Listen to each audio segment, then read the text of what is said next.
Di masa ketika tanah Jawa masih diselimuti hutan lebat dan kabut mistis, wilayah selatan pulau ini belum memiliki nama.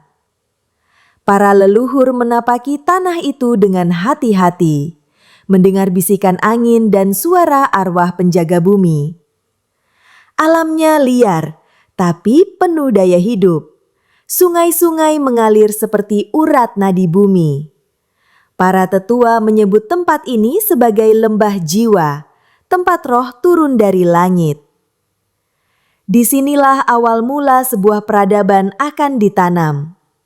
Di tengah belantara, para pemuda suku tertua mendirikan tugu batu untuk menghormati kekuatan alam. Batu itu dipercaya sebagai titik pusat keseimbangan dunia, tempat para dewa bisa melihat bumi. Mereka menari dan menyanyi di sekelilingnya tiap purnama, memohon perlindungan.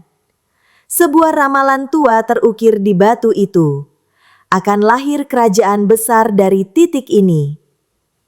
Maka, tanah ini diberkati dan dijaga turun-temurun. Di pantai selatan, ombak bergulung danas seolah berbicara kepada langit. Dari lautan muncul sosok gaib, Putri Nyai Roro Kidul, penguasa Samudra Selatan, yang cantik namun menyimpan kekuatan dahsyat. Ia muncul dalam mimpi seorang dukun tua yang tinggal di kaki Gunung Merapi. Dalam mimpi itu, ia berkata bahwa tanah ini akan menjadi pusat kerajaan besar jika manusia hidup selaras dengan alam. Sang dukun pun menyebarkan pesan itu ke seluruh lembah. Nyai Roro Kidul meletakkan perjanjian gaib. Siapapun raja sejati tanah ini harus bersatu dengan kekuatan laut. Ia tidak datang membawa perang, melainkan janji perlindungan. Dukun tua itu lalu menandai tanah di mana Tugu Batu berada sebagai pusat kekuatan. Tak lama kemudian, hewan-hewan dan tumbuhan aneh mulai bermunculan di sekitarnya. Rakyat menyebut tempat itu sebagai tanah yang didoakan laut. Tanda-tanda kebangkitan besar mulai tampak. Di utara lembah, Gunung Merapi berdiri megah dengan puncaknya diselimuti asap abadi.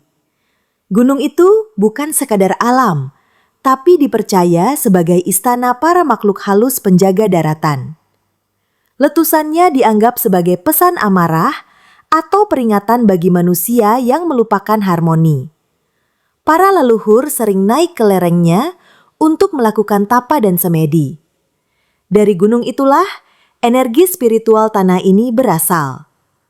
Suatu malam, seorang pemuda bernama Raka bermimpi tentang seekor naga api yang keluar dari kawah Merapi.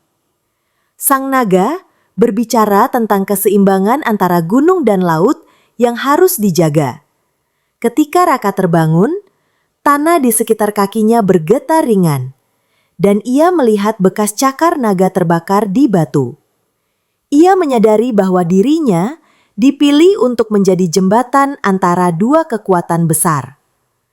Maka, dimulailah perjalanan takdirnya. Raka adalah anak petani biasa. Namun, keberaniannya terkenal hingga ke desa-desa sekitarnya. Setelah mimpinya, ia berkelana ke seluruh penjuru tanah untuk memahami makna dari panggilan naga itu. Ia bertemu para resi, dukun, dan tabib yang mengajarinya ilmu alam langit dan ruh. Tubuhnya menjadi kuat, pikirannya jernih, dan jiwanya disucikan oleh waktu. Ia diberi gelar penjaga keseimbangan. Di sebuah hutan sunyi, Raka menemukan gua kuno berisi ukiran tentang perjanjian antara gunung dan laut. Ukiran itu menggambarkan seorang manusia berdiri di tengah lingkaran api dan air dikelilingi makhluk gaib. Raka menyadari bahwa tanah ini butuh pemimpin sejati, bukan hanya raja biasa. Ia pun bersumpah melindungi lembah dari ancaman kekacauan. Perjalanannya membawa perubahan besar. Suatu hari, dari timur datang pasukan berkuda yang dipimpin seorang pangeran muda bernama Arya Kertanegara. Ia berasal dari kerajaan jauh yang runtuh karena perebutan tahta. Dengan membawa pengikut setia, Arya mencari tanah baru untuk membangun masa depan. Ia tersesat di lembah ini dan merasakan getaran kuat dari tanah dan langit. Ia memutuskan untuk menetap dan mendirikan pemukiman kecil. Pertemuannya dengan Raka terjadi secara tak sengaja di tepi Sungai Kod. Keduanya sama-sama memiliki semangat kepemimpinan, tapi pandangan yang berbeda. Arya percaya kekuatan militer, sementara Raka percaya pada keharmonisan alam. Perdebatan mereka berlangsung selama 3 hari 3 malam di tengah hutan. Namun dari perbedaan itu lahir saling pengertian. Mereka pun bersatu demi tanah yang sama. Bersama, Raka dan Arya membangun sebuah kampung yang teratur dan kuat di tengah lembah. Mereka menamai tempat itu Ayodhyakarta, yang berarti tanah ayam tenteram yang disusun rapi. Perkampungan itu dibangun di antara gunung dan laut sebagai simbol keseimbangan. Masyarakat hidup damai, bercocok tanam dan menjaga tugu batu leluhur. Aura spiritual dan kekuatan duniawi bersatu di sana. Arya mengatur tata kota dengan pagar kayu, jalan-jalan kecil, dan pusat pertemuan rakyat. Sementara Raka menjadi penasehat spiritual dan penjaga hubungan dengan para leluhur. Nyai Roro Kidul memberkati kampung itu dengan hasil laut melimpah, dan Merapi mengalirkan air jernih dari sumber-sumbernya. Lambat laun, tempat itu dikenal oleh pendatang sebagai Jogya, singkatan dari Ayodhyakarta. Inilah cikal bakal nama Yogyakarta. Ketika Yogyakarta mulai berkembang, datanglah pasukan dari barat yang dipimpin Panglima Taman Seta. Ia menganggap tanah itu strategis dan ingin menaklukkannya untuk memperluas wilayahnya. Taman Seta tidak percaya pada kekuatan gaib, hanya pedang dan siasat perang. Pasukannya menyerang permukiman, membakar lumbung, dan menculik rakyat. Ayodhyakarta berada di ambang kehancuran. Raka dan Arya memimpin perlawanan dengan cerdik. Mereka tidak hanya mengandalkan kekuatan fisik, tapi juga siasat alam dan bantuan dari makhluk halus, penjaga tanah. Kabut tebal dikirim oleh Merapi menyesatkan pasukan Taman Seta. Dari laut, gelombang besar menggulung logistik musuh. Dalam satu malam badai, pasukan Taman Seta tercerai-berai. Kemenangan itu menegaskan bahwa tanah ini dijaga oleh kekuatan lebih besar dari manusia. Setelah kemenangan atas Taman Seta, Raka dan Arya naik ke puncak Gunung Merapi untuk menyampaikan rasa syukur. Di sana, mereka bermeditasi dan mendengar suara gaib yang meminta ikrar suci. Suara itu berkata bahwa selama pemimpin Yogyakarta menghormati alam dan rakyat, tanah ini akan makmur. Jika tidak, Merapi akan marah dan laut akan menelan daratan. Maka mereka bersumpah menjaga keseimbangan abadi. Turun dari gunung, mereka menghadap ke selatan dan melemparkan bunga ke laut sebagai simbol janji suci. Ombak mengangkat bunga itu tanpa menenggelamkannya. Tanda diterimanya sumpah. Warga menyebut momen itu sebagai Hari Kesetiaan Tanah. Sejak itu, setiap tahun diadakan upacara labuhan di laut dan gunung. Tradisi ini terus diwariskan hingga kini. Di pusat Ayodhyakarta, Raka mendirikan sebuah tugu batu berbentuk segitiga tinggi. Tugu itu bukan sekadar monumen, tetapi pemusatan energi gaib dari arah gunung dan laut. Letaknya sengaja dipilih agar berada pada garis lurus antara Merapi dan pantai selatan. Saat matahari terbit di hari tertentu, bayangan tugu mengarah tepat ke Gunung Merapi. Ini menandakan harmoni spiritual yang sempurna. Tugu itu dinamai Tugu Pal Putih. karena dilabur kapur dan memancarkan cahaya terang saat fajar. Orang-orang mulai mengelilingi tugu itu dalam ritual setiap bulan purnama. Mereka percaya bahwa dengan menjaga kesucian tugu, kesejahteraan akan tetap mengalir. Tugu itu menjadi jantung kota, tempat setiap awal dan akhir kehidupan disyukuri. Kelak, tempat ini menjadi simbol utama Yogyakarta. Bertahun-tahun kemudian, keturunan Arya dan Raka melahirkan seorang tokoh bernama Panembahan Senapati. Ia adalah pemimpin visioner yang menggabungkan kekuatan spiritual dan strategi militer. Ia merasa terpanggil untuk menyatukan kerajaan-kerajaan kecil yang tercerai-berai. Dengan restu Merapi dan Nyai Roro Kidul, Senapati memulai misinya mendirikan kerajaan besar. Ia menyebutnya Mataram Baru. Panembahan Senapati memindahkan pusat pemerintahan ke kota gede, tapi masih menjaga hubungan suci dengan Ayodhyakarta. Ia sering datang ke Tugu Palputih untuk bermeditasi dan mempersembahkan doa. Ia mengikat perjanjian dengan penguasa laut agar keturunannya selalu diberkati. Semangat dari Ayodhyakarta pun menyebar ke seluruh Mataram. Inilah awal kemunculan Yogyakarta dalam peta besar Nusantara. Setelah wafatnya Panembahan Senapati, muncul perebutan kekuasaan di kalangan keturunannya. Dua putra utama, Raden Mas Danang dan Pangeran Martapura, berselisih paham soal arah kerajaan. Raden Mas Danang lebih memilih pendekatan spiritual dan rakyat, sementara saudaranya ingin ekspansi militer besar-besaran. Perpecahan itu membelah kerajaan menjadi dua poros kekuatan. Rakyat mulai gelisah. Pada suatu malam, kedua pasukan bertemu di tepi Sungai Opak. Namun hujan deras dan banjir tiba-tiba memisahkan mereka. Seolah alam tidak mengizinkan perang saudara.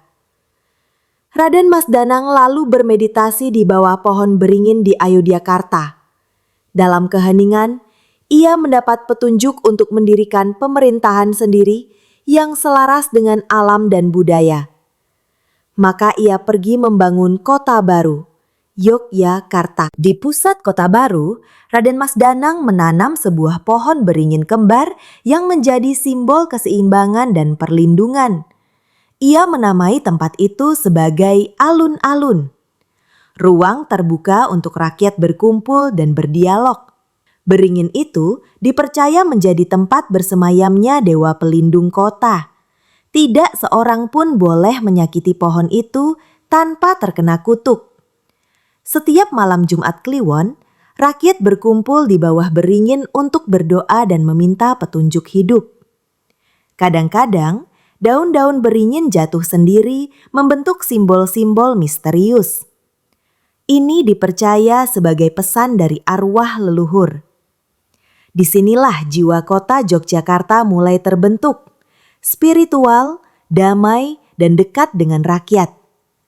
Alun-alun menjadi ruang suci dan sosial sekaligus. Raden Mas Danang bergelar Sultan Hamengkubuwono I setelah mendapat wahyu dalam mimpinya. Dalam mimpi itu, seekor burung elang terbang dari Merapi menuju selatan dan hinggap di bahunya. Elang itu berkata, "Engkaulah penjaga terakhir dan awal baru peradaban." Ia pun membangun keraton, istana yang menyatu dengan garis tugu dan pantai. Ia menyebut tata letak ini sebagai sumbu imajiner. Dengan bantuan arsitek spiritual dan tukang-tukang ahli, keraton dibangun tanpa memutus garis energi Merapi Laut Selatan. Ruangan demi ruangan disusun sesuai kalender Jawa dan harmoni alam. Setiap gerbangnya mengandung simbol filosofi hidup. Yogyakarta pun lahir secara resmi sebagai pusat kebudayaan, spiritualitas, dan kekuasaan.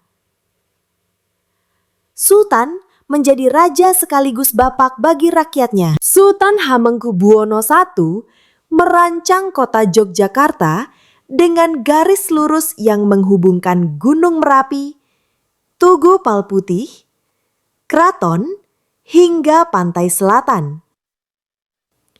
Garis ini disebut sumbu imajiner, simbol keselarasan antara manusia, alam, dan spiritualitas. Tiap titik pada sumbu ini memiliki makna mendalam dan diisi dengan bangunan suci. Para arsitek dan rohaniwan bekerja bersama dalam pembangunan ini. Kota ini tidak hanya dibangun secara fisik, tetapi juga batiniah. Setiap pembangunan dilakukan dengan upacara dan meditasi panjang agar roh leluhur menyetujui. Saat keraton berdiri sempurna, suara gamelan terdengar dari arah gunung, padahal tak ada yang memainkannya. Para petapa mengartikan itu sebagai restu dari alam. Sumbu imajiner menjadikan Yogyakarta sebagai kota sakral, pusat kekuatan Nusantara.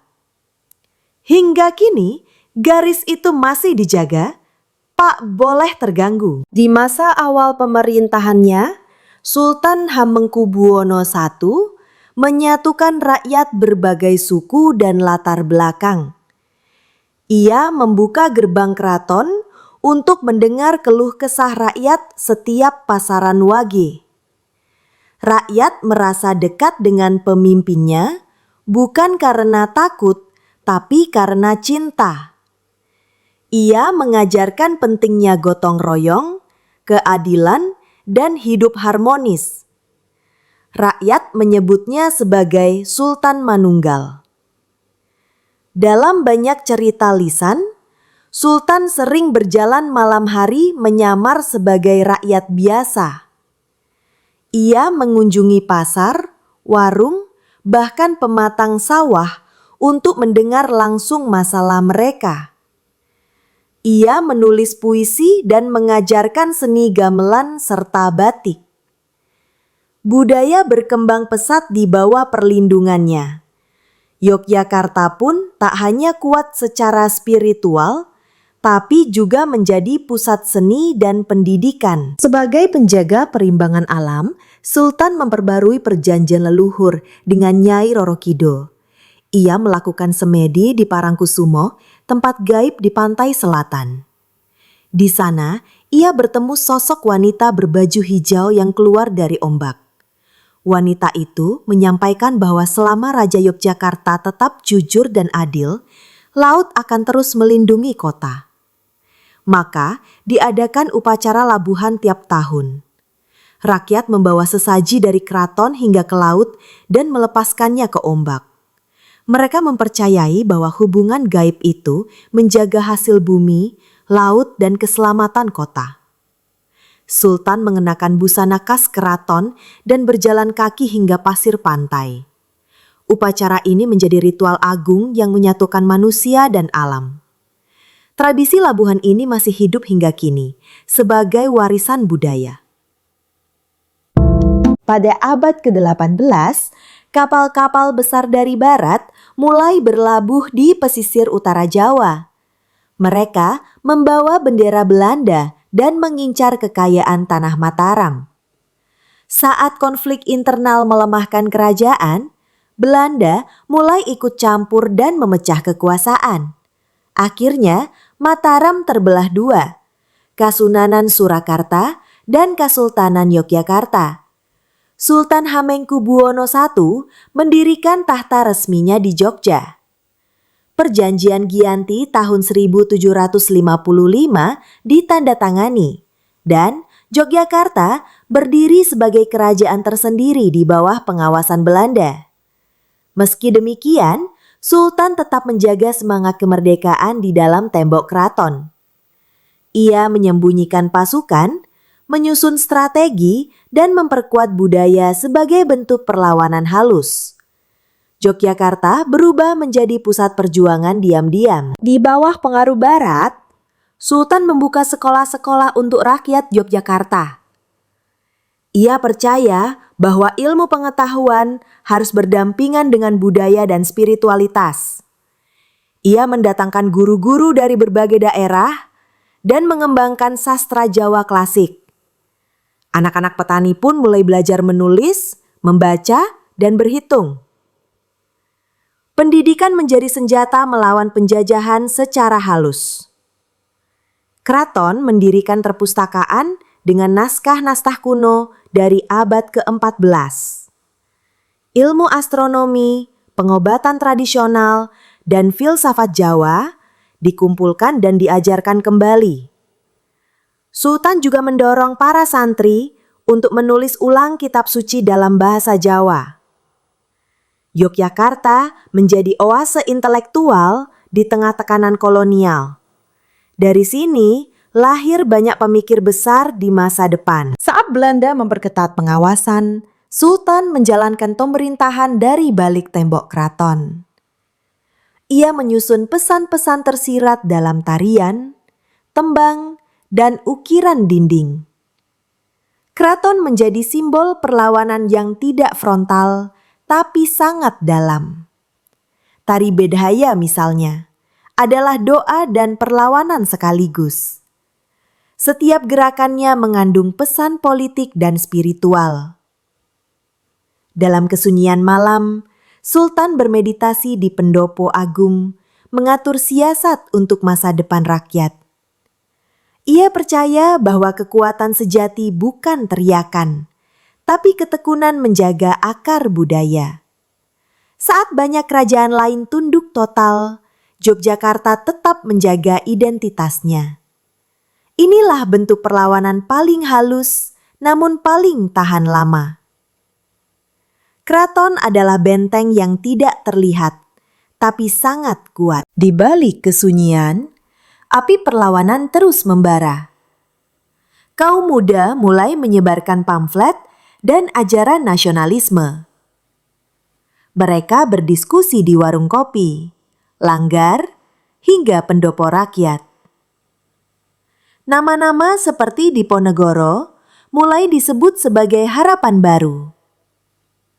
Yogyakarta menjadi tempat berkumpulnya para pemuda yang tak ingin tanah mereka dijajah terus-menerus. Rakyat Jogja mendukung perlawanan dengan sembunyi-sembunyi, memberi makanan, tempat berlindung, dan informasi. Sultan pun diam-diam melindungi para pejuang yang bersembunyi di balik kebun dan pesarean keramat. Kota ini menjadi simpul perjuangan yang terus membakar jiwa rakyat. Dari Jogja, percikan api kemerdekaan mulai menyala. Lahir dari darah bangsawan dan jiwa rakyat, Pangeran Diponegoro tumbuh dengan keteguhan iman dan rasa keadilan tinggi. Ia menyaksikan ketidakadilan Belanda yang memungut pajak dari rakyat miskin. Saat jalan untuk kereta Belanda dibangun, melewati makam leluhurnya tanpa izin, amarahnya meledak. Itu bukan hanya penghinaan keluarga, tapi juga perusakan nilai budaya. Maka pecahlah Perang Jawa tahun 1825. Diponegoro bergerilya dari desa ke desa, mengobarkan semangat jihad dan kemerdekaan. Hutan, gua, dan sungai menjadi markasnya. Yogyakarta menjadi pusat semangat perlawanan nasional. Meski akhirnya ditangkap secara licik, perjuangannya membangkitkan kesadaran kolektif. Ia tetap dikenang sebagai pahlawan sejati Jogja, simbol kehormatan yang tak bisa dibeli. Setelah kekalahan Perang Jawa, Yogyakarta memasuki masa tenang yang penuh tekanan. Pemerintah kolonial membatasi ruang gerak budaya dan politik rakyat. Namun Sultan dan para bangsawan cerdas menyiasatinya melalui seni, pendidikan, dan sastra. Wayang, batik, dan karawitan berkembang pesat sebagai bentuk penyampaian pesan tersembunyi. Ini adalah bentuk perang sunyi yang terus berlangsung. Di balik istana, para seniman menciptakan karya-karya besar yang mengandung kritik sosial. Keraton menjadi tempat lahirnya revolusi kebudayaan. rakyat belajar bahwa melestarikan budaya adalah bagian dari melawan penjajahan. Yogyakarta pun menjadi pusat spiritual dan intelektual tanah Jawa. Keheningan kota ini justru memperkuat jati dirinya. Memasuki awal abad ke-20, semangat kebangsaan mulai menggeliat di Yogyakarta. Lahir organisasi seperti Taman Siswa yang didirikan Ki Hajar Dewantara untuk mendidik rakyat tanpa campur tangan Belanda. Sekolah-sekolah rakyat tumbuh dari rumah ke rumah, mengajarkan sejarah, bahasa ibu, dan semangat merdeka. Yogyakarta menjadi pusat pendidikan nasional. Para pemuda berdiskusi di serambi, masjid, dan warung tentang makna kemerdekaan. Mereka membaca surat kabar terbitan dalam dan luar negeri secara diam-diam. Kaum perempuan mulai berorganisasi, memperjuangkan hak dan martabat. Yogyakarta tak lagi sekadar kota budaya, tapi pusat kebangkitan jiwa bangsa. Gelombang perubahan semakin besar. Ketika Indonesia memproklamasikan kemerdekaan pada 17 Agustus 1945, rakyat Yogyakarta menyambut dengan sukacita. Sultan Hamengkubuwono IX segera menyatakan dukungan pada republik yang baru lahir. Beliau bahkan menawarkan Yogyakarta sebagai ibu kota sementara saat Jakarta dalam bahaya. Istana Keraton diubah menjadi pusat pemerintahan republik. Para pemuda Jogja bergabung dengan Tentara Republik Indonesia melawan agresi militer Belanda kedua. Kota ini menjadi medan perjuangan sengit, tapi juga pusat logistik dan strategi. Rakyat menyembunyikan dokumen negara dan melindungi pemimpin republik. Yogyakarta menjadi simbol kesetiaan, keberanian, dan ketulusan dalam menjaga kemerdekaan. Saat Belanda menyatakan telah menguasai seluruh Jawa, pasukan Indonesia di Yogyakarta merencanakan serangan balasan. Pada 1 Maret 1949, Letkol Soeharto memimpin serangan umum selama 6 jam merebut kota. Meski tak berlangsung lama, serangan ini mengguncang opini dunia. Yogyakarta menunjukkan bahwa republik masih hidup dan berjuang. Kemenangan moral ini disambut rakyat dengan tangis dan semangat baru. Keraton menjadi tempat perlindungan para pejuang dan pengungsi. Serangan ini menjadi salah satu titik balik penting dalam revolusi. Yogyakarta sekali lagi membuktikan dirinya sebagai jantung perjuangan bangsa.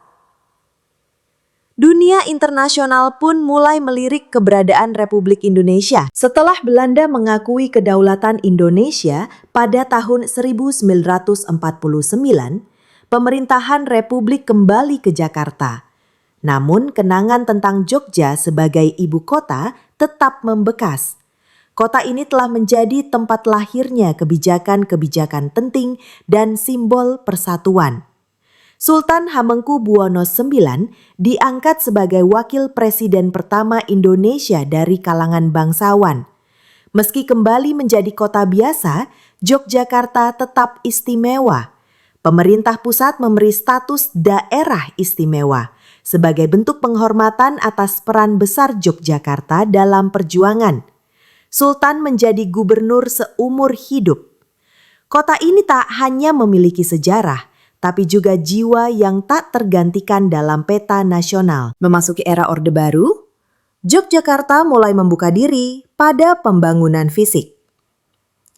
Jalan diperluas, kampus tumbuh, dan industri kreatif mulai bermunculan. Namun, masyarakat tetap menjaga akar budayanya.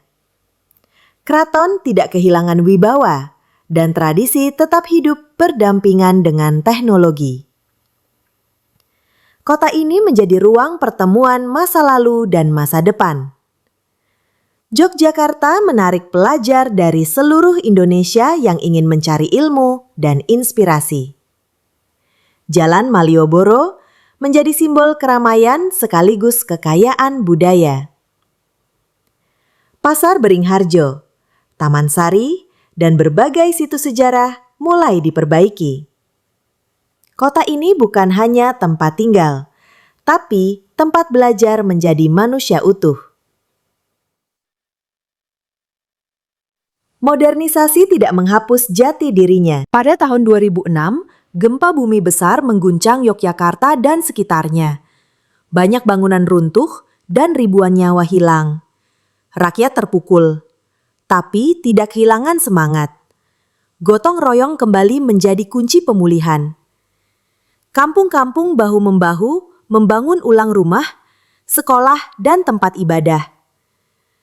Bahkan keraton pun membuka dapur umum dan membantu distribusi logistik. Para seniman menciptakan karya sebagai bentuk penyembuhan batin kolektif. Dari tragedi itu lahir solidaritas baru. Dunia melihat bahwa Yogyakarta bukan hanya kuat dalam sejarah, tapi juga dalam menghadapi cobaan. Kota ini bangkit dengan lebih bijaksana. Yogyakarta dikenal sebagai kota pelajar karena ribuan mahasiswa menuntut ilmu di sini. Kampus-kampus seperti UGM, UIN, dan ISI mencetak tokoh-tokoh besar negeri. Diskusi filsafat, sastra, dan seni menjadi hal biasa di angkringan dan ruang-ruang kecil. Yogyakarta menjadi ruang tumbuhnya intelektualitas. Di sisi lain, budaya tetap hidup. Kerajinan batik, wayang, tari, dan upacara adat terus dijaga. Festival budaya digelar sepanjang tahun, dari Sekaten hingga Jogja Biennale. Kota ini adalah ruang ekspresi, eksperimen, dan refleksi. Tak heran, banyak seniman dan pemikir besar lahir dari sini. Yogyakarta menjadi pusat batin Nusantara. Keraton Yogyakarta tetap berdiri megah di tengah modernitas yang laju. Sultan kini menjadi pemimpin budaya sekaligus simbol persatuan. Tradisi masih dijalankan. Kirap, labuhan, sekaten, semuanya hidup berdampingan dengan kehidupan kota. Masyarakat masih menghormati Sultan sebagai bapak mereka. Sultan Habekan membawa keraton ke arah keterbukaan, membuka ruang dialog dengan generasi muda. Ia mendukung seni kontemporer dan isu-isu sosial yang relevan. Keraton bukan hanya penjaga masa lalu, tapi juga pengarah masa depan. Inilah bukti bahwa warisan budaya bisa tetap hidup dan beradaptasi. Yogyakarta menjadi kota yang mengakar dan mengembang. Dalam dinding keraton yang senyap, para abdi dalam masih menjalankan tugas dengan penuh khidmat. Setiap langkah mereka adalah bagian dari warisan sejarah yang belum selesai ditulis. Tembang Jawa dilantunkan tiap malam sebagai pengingat leluhur yang membangun kota ini. Dalam setiap bunyi gamelan, rakyat mendengar bisikan masa lalu. Yogyakarta hidup dalam ruang waktu yang tak terputus. Rakyat percaya bahwa tanah ini menyimpan doa-doa para leluhur. Jalan-jalan tua menyimpan tapak para pejuang, para penyair, dan para sultan bijak. Tak ada hari tanpa tradisi, tak ada malam tanpa makna. Kota ini menua dengan anggun, namun tak pernah kehilangan semangat mudanya. Di setiap suara angin, sejarah berbicara kembali. Lebih dari keris, batik, atau gamelan, pusaka terbesar Yogyakarta adalah jiwanya yang sabar dan penuh ulas asih. Di tengah kemacetan dan suara kendaraan, rakyat masih bisa tersenyum tulus pada orang asing. Anak-anak belajar mencium tangan orang tua tanpa disuruh. Kearifan lokal bukan dipelajari, tapi dihirup sejak kecil. Inilah pusaka tak terlihat tapi terasa. Para pemimpin tahu mempertahankan nilai ini lebih sulit dari sekadar membangun gedung. Maka pendidikan karakter menjadi bagian penting dari hidup di kota ini. Guru, kiai, seniman, dan petani semua merasa punya tanggung jawab menjaga martabat kota. Mereka tidak berbicara keras, tapi bertindak lembut. Disinilah letak kekuatan sejati Yogyakarta. Seperti kota lain, Yogyakarta juga pernah terluka oleh konflik, bencana, dan perbedaan pandangan. Namun, warga belajar menerima luka sebagai bagian dari kehidupan. Setiap tragedi menjadi pelajaran, bukan alasan dendam. Dari gempa hingga gejolak sosial, kota ini tidak pernah membalas dengan kebencian, tapi selalu mencari jalan penyembuhan. Luka-luka itu justru membuat Yogyakarta lebih manusiawi. Kota ini tidak mencari kesempurnaan, melainkan kedalaman. Rakyatnya tidak memamerkan kekuatan, tapi menampilkan ketahanan. Dalam sunyi, mereka terus memperbaiki diri. Seperti daun gugur yang tumbuh kembali, Yogyakarta selalu menemukan harapan di sela-sela reruntuhan. Yogyakarta bukan hanya milik orang Jawa, tapi rumah bagi berbagai etnis dan agama. Di gang sempit dan pasar tradisional, terdengar berbagai dialek dan aksen. Toleransi bukan jargon, tapi nafas sehari-hari. Masjid, gereja, dan wihara berdiri berdampingan tanpa pagar tinggi. Di sini, perbedaan bukan ancaman, tapi kekayaan. Anak-anak dari suku berbeda bermain bola di halaman yang sama. Para seniman dari berbagai latar belakang berkolaborasi tanpa canggung. Kampung-kampung seni tumbuh di antara toko modern dan kafe mahasiswa. Kota ini menyerap semua warna tanpa menghapus identitas asli. Yogyakarta adalah harmoni yang hidup, bukan sekedar impian. Generasi muda Yogyakarta kini memikul tanggung jawab besar, menjaga kota sambil melangkah ke masa depan. Mereka menggambar batik digital, membuat gamelan elektronik, menulis puisi dalam bahasa kode. Mereka tidak takut berubah, tapi tahu akar tempat mereka berdiri. Kreativitas mereka bukan pembangkangan, melainkan penghormatan. Dengan media sosial, kisah Yogyakarta menyebar ke dunia. Tapi generasi ini tak melupakan pasar tradisional, jalan sunyi, dan nilai kesederhanaan. Mereka membawa semangat Sri Sultan dan Raka ke dalam era baru. Di pundak merekalah sejarah ini dilanjutkan dengan cara yang tak pernah dibayangkan leluhur. Yogyakarta kini bicara dengan dunia. Meski dunia semakin bising, Yogyakarta tetap punya ruang untuk hening. Di pelataran masjid tua, di pelupuk gunung, atau di pantai menjelang subuh, orang-orang datang mencari keheningan. Kota ini mengajarkan bahwa diam bukan berarti pasif, tapi momen untuk menyentuh kedalaman batin. Hening adalah bagian dari budaya hidup di sini. Banyak yang datang ke Yogyakarta bukan untuk melihat, tapi untuk merasakan. Mereka menemukan diri mereka dalam aroma kembang, dalam alunan gamelan, atau dalam secangkir kopi jos. Disinilah waktu seakan melambat, memberi kesempatan untuk menyembuhkan luka. Yogyakarta adalah ruang retret spiritual yang tidak pernah tutup. Bagi mereka yang peka, Yogyakarta menyimpan jalan-jalan tak terlihat, jalur energi antara gunung, tugu, keraton, dan laut.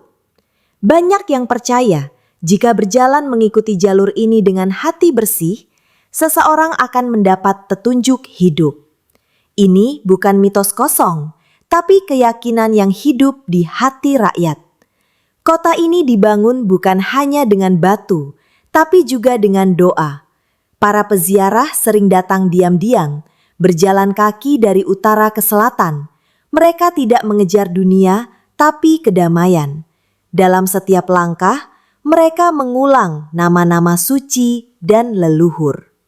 Di malam sunyi, jalan-jalan Jogja menjadi lebih dari sekedar aspal. Ia adalah jalan pulang ke dalam diri. Inilah kota yang mengajari cara berjalan perlahan. Di pantai selatan, matahari terbit tampak mustahil. Tapi di Yogyakarta, apapun bisa terjadi. Kota ini mengajarkan bahwa keajaiban bukan hal luar biasa, melainkan bagian dari keseharian. Dari laut yang dianggap akhir, justru lahir awal yang baru. Dari tempat yang diam, lahir suara yang paling jujur. Yogyakarta adalah tempat di mana harapan lahir dari keterbatasan, di mana ilmu, iman, dan cinta berjalan beriringan, di mana sejarah bukan beban, tapi pelita.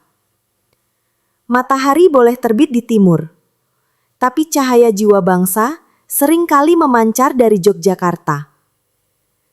Ia tidak mengejar terang, tapi menjadi terang itu sendiri. Setiap pasar yang ramai, setiap becak yang melintas, setiap tembang yang dinyanyikan adalah warisan hidup.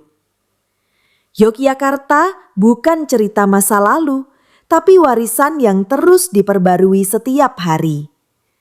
Rakyatnya bukan penjaga museum, tapi pelanjut semangat. Mereka tahu setiap tindakan hari ini akan dikenang sebagai bagian dari kisah panjang.